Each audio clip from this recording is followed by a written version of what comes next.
Hey YouTube, Mark Kaufman here, and today I want to talk about the CRKT Gusset.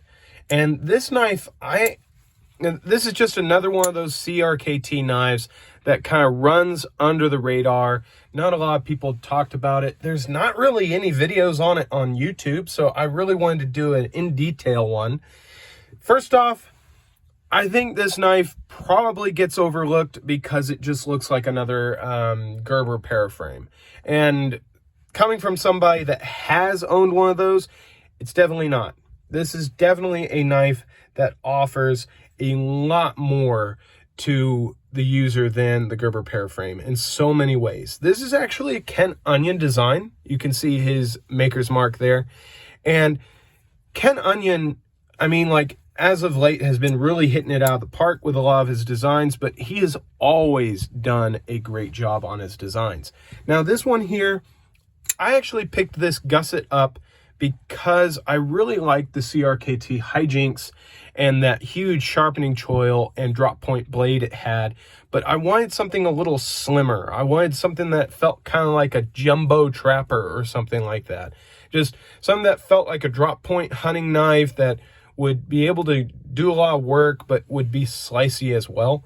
And I think he did a very good job on this. Now, detent ball is stainless steel. We have a stainless steel frame lock, aluminum back spacer here. You know, I wish it was steel, the same color as this, but does give a little bit of contrast. It's a little big, but it does match the Gusset look of this. Now, his inspiration for this knife was Gusset beams or support beams in a building he was in, and he said, you know what, that'd make a cool handle, and so he did it. And I think he did a great job making a very unique knife. Sadly, it gets kind of thrown in there because it's gray and it looks like a Gerber paraframe, and I think that's too bad. The jimping over here is fantastic.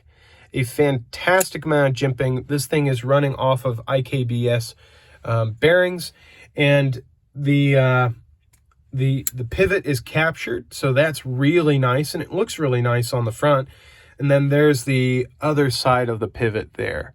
So the other side of the pivot is raised up just a little bit with the pocket clip.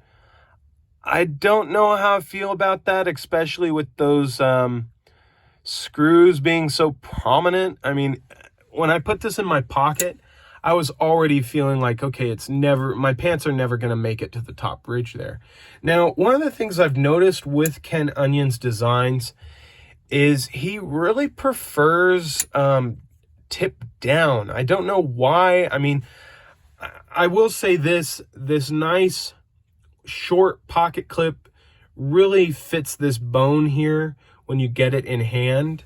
And it really, there is no hot spot on this knife, and you really do feel these ridges in here, and it actually adds a lot of grip and control, along with this jimping back here and a little bit of jimping here, which is functional. So I mean, this really gets a good grip, and I don't really think it would look good if you had another end or something to put the pocket clip. So I think that was kind of the only option there. It is somewhat drop shutty, I think. I mean, give it some time, give it some time. This does have, I'm going to guess it's a titanium nitride coating. I'm going to guess it's titanium nitride or a gray paint. I'm not sure. But so far, I mean, I really wish people would give this knife a chance. I really think it's a great one. It's a great design from a great knife maker, and it really is unique. I mean, if the Gerber paraframe wasn't around, I think this knife would get a lot more love. The thing that I have been really, really liking about it, and I'm going to try to get it to sit up. Well, I'm not going to be able to do that, but let me just bring this out. So here is the CRKT Pilar 3 and the Gusset, and we have almost the same thickness, probably a little thinner, but boy, this thing feels very thin, very sleek, and very effective. I mean, like, it really fits in the hand perfectly. And I don't know how Ken Onion does it, but him and Jesper Voxnes do incredible jobs getting a knife to fit in the hand just right. This spot, if you have tinier fingers, both fingers can fit up here. I usually get all three down here, and then it fits just perfectly right here. This knife is a great knife, and this is the real kicker. Now, I'm pretty sure this is HCR13 MOV on this. It's not really printed anywhere. So I don't know. I saw it online and I think it was HCR. I didn't really focus on it. But this is the kicker. This knife on Blade HQ right now is $24. This knife was selling for, I think, $50 or maybe even $45. Right now, it's $24 on Blade HQ. I think that is a killer deal for a knife that's going to be able to do some serious work. Is going to be easy to clean. I know that it's got IKBS in here, but with all these cutouts here and an open back, you shouldn't have any problems throwing this into the sink and just washing it out. It's going to be able to be cleaned out very easily. So that really is the kicker on this knife, is it's $24 on Blade HQ, and it's a full-size knife. I mean, this thing is rather big. I mean, well, let me see what I've got in here. So I'm going to put it next to the Pilar 3, and let me see what else I've got. Let me open up my case here and get a few knives out, just to do a comparison while you guys sit there patiently. Let's do two Benchmades.